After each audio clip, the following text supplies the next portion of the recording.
Саламатсыздар ма? Бүгін біз практикалық жұмыс номері 4-ші жұмысты жасайтын боламыз.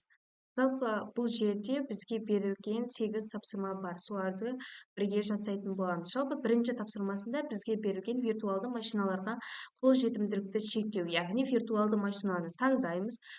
Баптаулар бөліміне жалпы және қосымша бөлімдерге өтеміз. Және шифрлау параметрін қосып виртуалды диск үшін құпия сөз орнатыңыз деген бізге берілген тапсырма.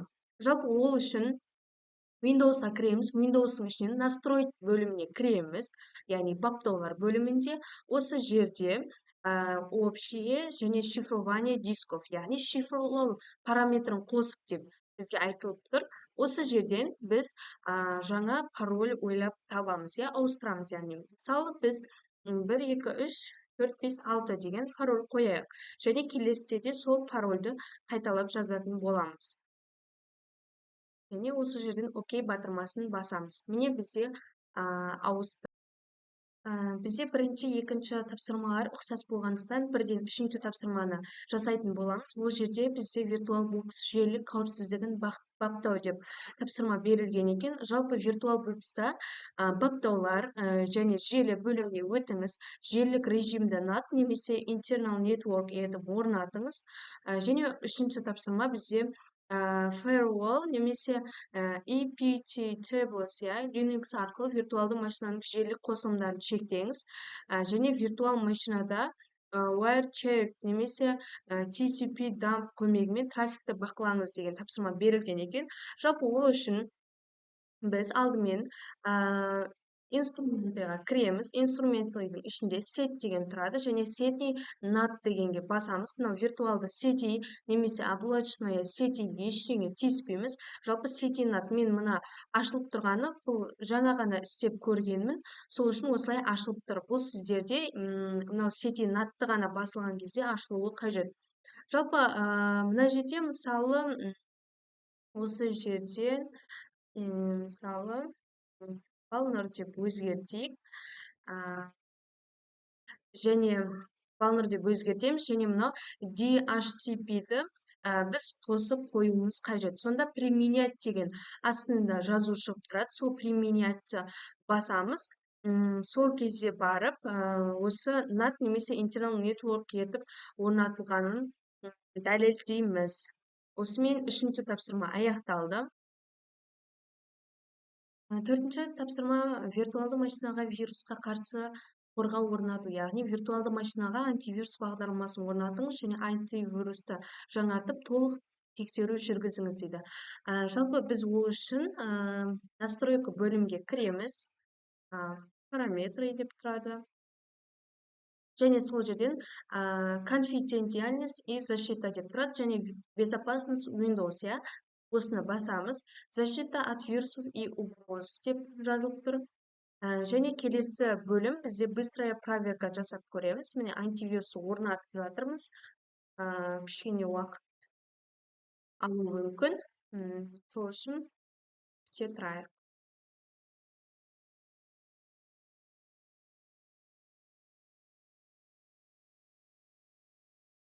Бізде міне аяқталды. Яғни маған мына жерде сообщение келді. Ол сообщение бізде ешқандай бізде вирус жоқ деген сообщение болатын. Келесі тапсырма, яғни 4-ші тапсырманың 3-ші тапсырмасы VirtualBox'та drag and drop және clipboard turning функцияларын шектеңіз, яғни өшіріңіз деп айтылған екен. Яғни белгілі бір операциялық жүйемізді, яғни Windows'та өзімізге тиесілі Windows'ты ашамыз және настроить бөліміне өтеміз. Және мына жерде общее және дополнительныйны. Мысалы функция drag and drop деген бағдарламаны, яғни белгілі бір функцияны өзіндік атқаратын оның қызметтері бар. Ол бізде осыны бізде шектеңіз, яғни өшіріңіз деп тұр. Яғни включение бізде қазір жасалынып, включение етіліп тұр. Осыны окей батырмасын басамыз. Бұл негізі drop және drag деген, бұл бізде негізінен өзіндік бір негізі қосып қоятын жағдайда өзіндік бір жақсы қасиеттері бар деп айтсақ болады. Яғни ол ақпараттарды тасымалдау үшін бізге көптеп көмегін тигізеді.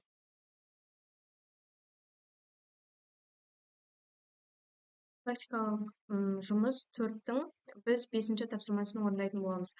Жалпы виртуал бокста іздерді жасыру және виртуал бокста суретке түсіру функциясын пайдаланып виртуалды машинаның күйін сақтаңыз және виртуал машинаны іске қосып қандай да бір өзгеріс енгізіңіз.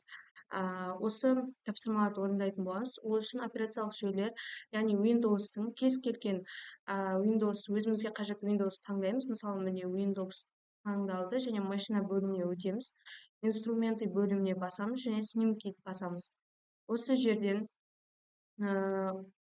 мысалы, осыны скриншот жасайтын болсақ, қайтадан машина және осы жерден снимок 1 деп скриншот жасалынады.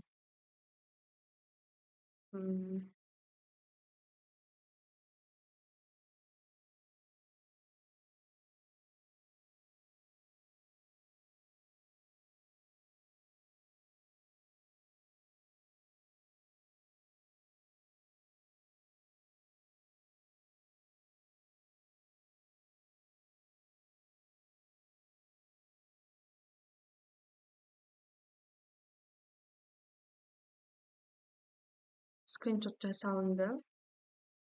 Енді VirtualBox-қа кіреміз.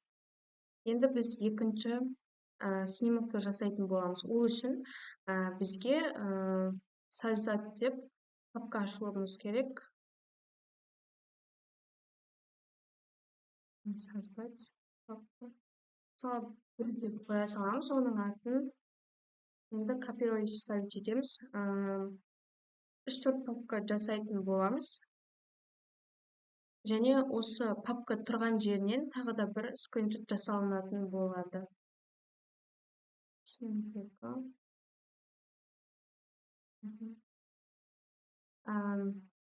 Жалпы бұл снимок не үшін қажет? Егер біз осылай папка жасайтын болсақ, және осы папка тұрған жерде скриншот жасайтын болсақ, онда осы папкалар егер удалить етіліп кеткен жағдайда, онда біз осы папкаларды қайтару үшін виртуал бокста біз восстановить батырмасын басамыз, сол кезде бізге қайтадан осы папкалар орнына келетін болады. Бізге оның үлкен пайдасы бар. Қазір жасалынады. Екінші снимок жасалынды. Енді біз мына папкаларды удалить етіп тастаймыз. Өйткені осы жаңағы айтылып өткен қайтадан восстановить ететінді біз көретін боламыз. Шынымен етіледі ме, етілмеді ме?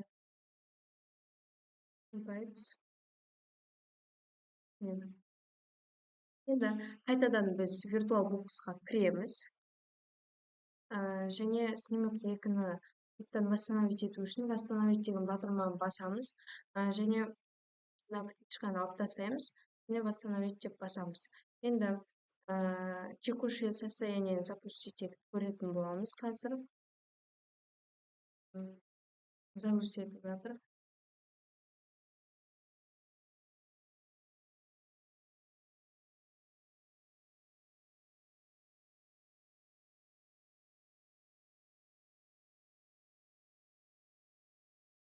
Бізде өшіп кеткен мынау бір деген файлдар қайтадан восстановить етіліп жатыр.